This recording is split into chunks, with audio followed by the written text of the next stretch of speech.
Iran ইসরায়েলের যুদ্ধে অবশেষে জড়িয়ে পড়ল আমেরিকাও। শনিবার ইরানের অন্তত 3টি পারমাণবিক কেন্দ্রে হামলা চালায় মার্কিন যুক্তরাষ্ট্র। মার্কিন প্রেসিডেন্ট ডোনাল্ড ট্রাম্প জানিয়েছেন, আমেরিকার সেনাবাহিনী ইরানে ফোর্দো, নাতানজ ও ইস্পাহানে অবস্থিত 3টি পারমাণবিক কেন্দ্র সফলভাবে হামলা চালিয়েছে মার্কিন যুক্তরাষ্ট্র। ট্রাম্পের দাবি, অভিযানের পরে সমস্ত মার্কিন বিমান আপাতত ইরানের আকাশসীমার বাইরে আছে। তিনি নিজের সমাজ মাধ্যম ট্রুথে জানিয়েছেন আমেরিকার এই অভিযানের কথা। ট্রাম্পের দাবি, ফোর্দোতে গুচ্ছ বোমা নিক্ষেপ করে সমস্ত মার্কিন বিমান নিরাপদে দেশে ফিরেছে।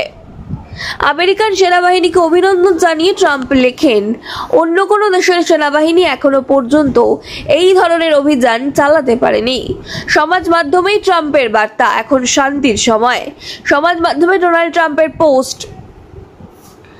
আমেরিকার প্রেস সচিব ক্যারোলিন লেভিট জানিয়েছেন, জাতির উদ্দেশ্যে মার্কিন প্রেসিডেন্ট বক্তৃতা করবেন সকাল 7:30 নাগাদ।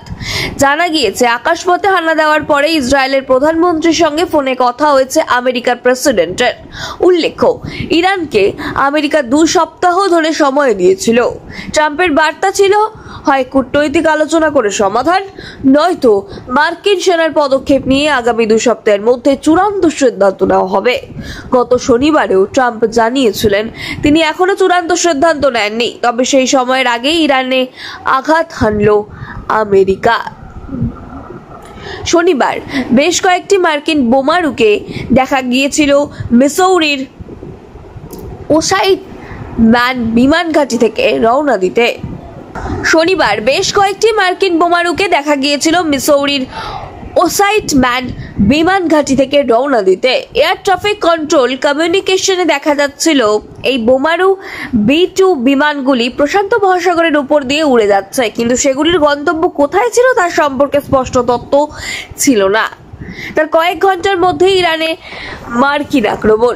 শুক্রবার জেনেভা বৈঠকে আমেরিকার প্রতি ইরানের বার্তা ছিল, ইসরায়েল হামলা না থামলে আমেরিকার সঙ্গে ইরানিয়াম চুক্তি নয়। তার একদিন পরেই দেখা গেল, ইরানে আক্রমণ চালানোয় ইসরায়েলের দোসর হয়েছে আমেরিকা। তবে শনিবার ইরানের পারমাণবিক কেন্দ্রগুলিতে আমেরিকা একাই হামলা চালিয়েছে বলে জানা গিয়েছে। এর আগে ট্রাম্প দাবি করেছিলেন, তিনি 4-5 বার শান্তির জন্য নোবেল পুরস্কার পেতে পারেন। ইরানে আক্রমণ চালানোর পরে ট্রাম্পকে সেই বক্তব্য নিয়ে কটাক্ষ করছে ইরানের সেনাবাহিনী। অন্যদিকে ইরানের সঙ্গে সংঘাত অব্যাহত ইসরায়েলের।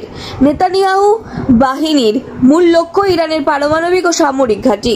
সূত্রের খবর, ইসরায়েলের দিকে কয়েকজন ডজন ড্রোন হামলা চালিয়েছে ইরান। আরো একবার জানিয়ে রাখি, ইসরায়েলের দিকেও কয়েক ডজন ড্রোন হামলা চালিয়েছে ইরান।